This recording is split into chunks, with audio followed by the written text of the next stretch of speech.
Walk outside right now and look at your lawn. See those small white flowers on low-growing plants with 3 leaves? That is white clover. And if you live in a neighborhood with a homeowner association, you are probably supposed to kill it. Not because it harms your grass, not because it spreads disease, but because 70 years ago, a corporation that manufactured bombs needed to find something else to sell when the war ended, and they chose your lawn. This plant has kept human populations alive through famines. It produces leaves you can eat like salad greens. The flowers make tea that modern science just proved works better than diabetes medication. And it creates fertilizer out of thin air while you sleep. Yet across America, people spend billions of dollars every year trying to eliminate it. Welcome to Verdant Wisdom. This is the story of how survival food became contraband. Let me tell you what white clover actually does, because chances are nobody ever explained this to you. Trifolium repens is a legume, which means its root system does something that grass cannot do. It hosts bacteria that pull nitrogen directly from the air and convert it into fertilizer, not soil nitrogen, air nitrogen. The atmosphere is 78% nitrogen, but plants cannot use it in that form. They need it converted. Most plants wait for that conversion to happen naturally, or they starve.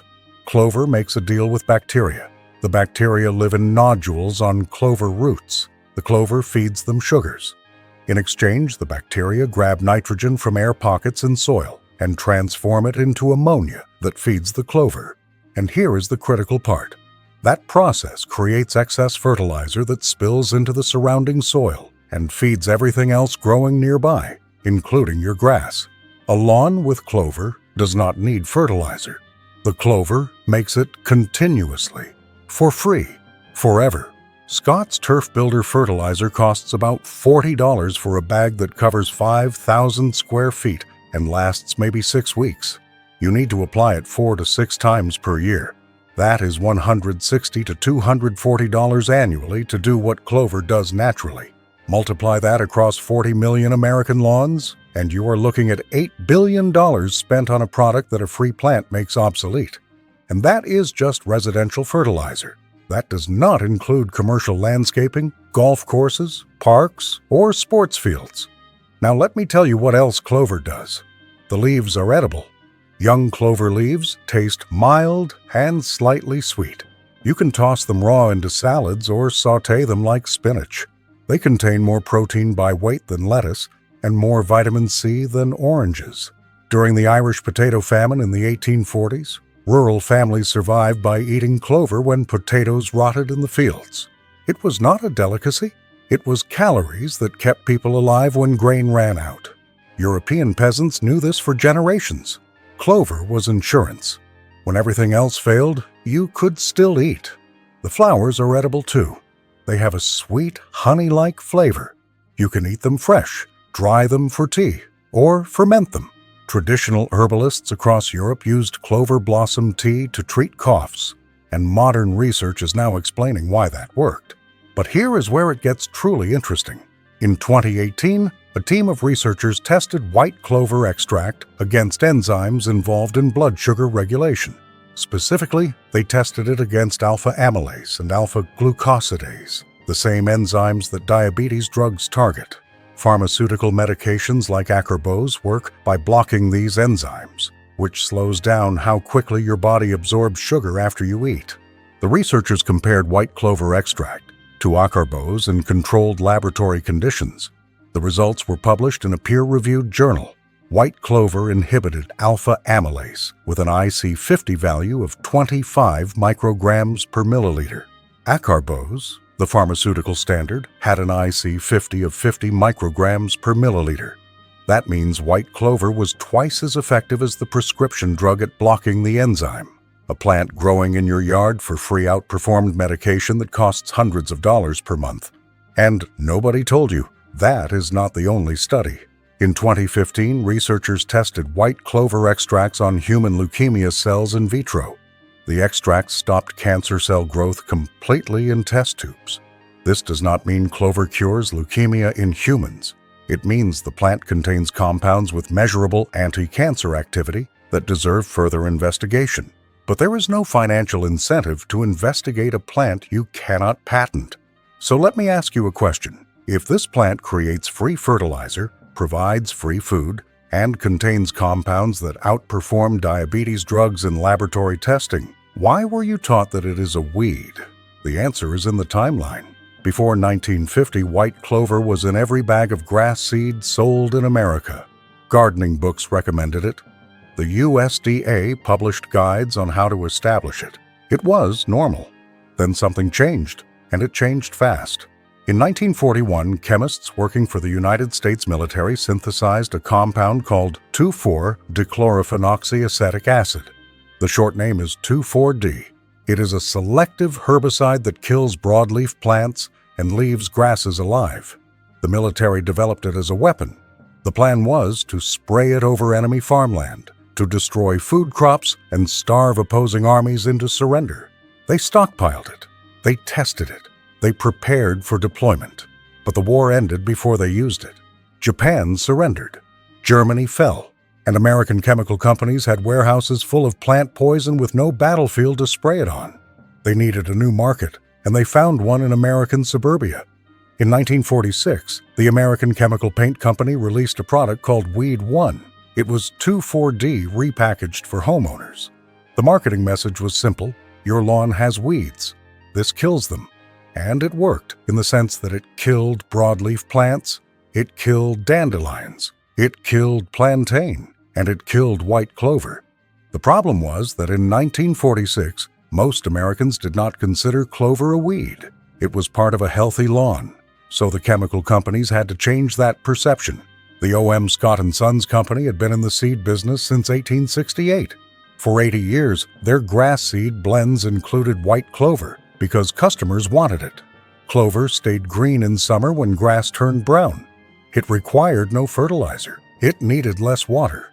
But in the late 1940s, Scott started selling herbicides containing 2,4-D. Suddenly, they were selling grass seed with clover in it and selling herbicide that killed clover. One product had to go. The herbicide was more profitable, so clover disappeared from the seed mixes. But Scotts could not just remove it and say nothing. They had recommended clover for 80 years. Their own publications praised it. So they launched a campaign to redefine what a beautiful lawn looked like. Advertisements started showing uniform green carpets of grass with no flowers, no diversity, just grass. Clover, which had been featured positively in their materials just years prior, was now depicted as an invasive eyesore. The message was reinforced everywhere: magazines, billboards, radio spots. A perfect lawn is pure grass. Anything else is failure. And it worked. By the 1960s, an entire generation had grown up believing that clover was ugly. They had never seen it in seed mixes. They had only seen it in before and after photos where the after photo showed pristine grass and the before photo showed clover, labeled as the problem. The cultural programming was complete. People began buying herbicides not because their lawn had a disease, but because their lawn had clover, which they had been taught was the same thing. Here is what makes this especially insidious. Clover benefits your lawn in every measurable way. It creates nitrogen, which grass needs to stay green. It has deeper roots than grass, so it stays alive during drought and shades the soil to retain moisture. It grows low to the ground, so it does not need mowing as often. And it produces flowers that feed pollinators when almost nothing else is blooming. Every single trait that makes clover good for your lawn makes it bad for companies selling fertilizer, herbicide, and irrigation systems. Today, the lawn care industry in the United States generates $120 billion every year.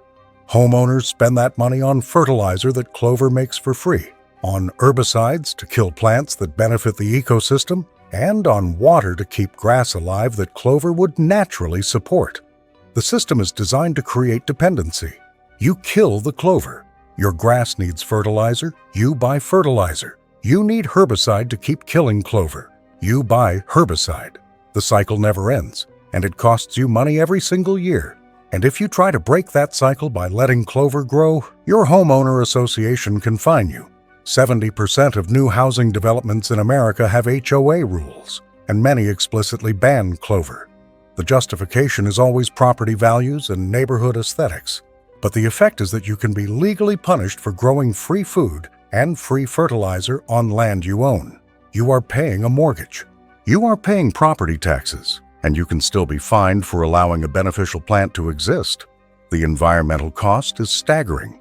Honeybee populations in the United States have collapsed by nearly 50% since the 1950s. One major reason is loss of forage. Bees need nectar and pollen, and suburban lawns used to provide that through clover flowers. Then herbicides removed the flowers. Millions of acres of bee habitat vanished in a single generation. Your lawn became a green desert that supports almost no insect life. And without insects, bird populations decline. The entire food web degrades because we decided that white flowers look messy, but the plant is still here. White clover is nearly impossible to eradicate completely because it spreads through seeds and creeping stems. Even in lawns that are heavily sprayed, it comes back, and more people are letting it. Not because the corporations changed their messaging, but because individuals are questioning what they were taught. Drought makes grass lawns unsustainable in many regions. Water restrictions are becoming common. Fertilizer costs are rising. And people are noticing that the patches of lawn with clover stay green while the pure grass turns brown. If you want to bring clover back, the process is simple. Stop spraying herbicide. That is step one. Clover seeds are in your soil already, or they will arrive on the wind or on birds. If you want faster results, you can overseed with white clover in early spring or fall. Scatter the seed, water it lightly, and let it establish. Within a season, you will see the difference. Your grass will stay greener. You will mow less. You will water less. And you will spend nothing on fertilizer. The leaves are best harvested young, before the plant flowers. Rinse them and add them to salads. The flavor is mild, and the texture is tender. If you cook them, treat them like any other green. Sauté with garlic or steam and season. The flowers can be picked and dried for tea. Steep them in hot water for 10 minutes. The tea has a light, pleasant flavor and traditional uses for respiratory support. And if the science is accurate, it may help regulate blood sugar, though you should never replace prescribed medication without consulting a doctor. The seed heads form after the flowers fade. Let them dry on the plant. Then collect them and grind them into flour. It is tedious work, but it is free food. European peasants did this during famines because it kept them alive. You can do it now because it connects you to something real. White clover is not just a plant. It is a test. It shows whether you control your land or whether cultural programming controls you. It shows whether you value function or aesthetics. And it shows whether you are willing to question a narrative that serves corporate profit at your expense. The science supports clover. The history supports clover. The economics support clover. The only thing that does not support clover is the industry selling you alternatives. So when you see those white flowers, you are looking at a choice. You can spray them and spend money forever, or you can let them grow and watch your lawn thrive for free. The corporations convinced 3 generations that survival food was ugly. The question is whether you still believe them. If this made you think differently, subscribe to Verdant Wisdom.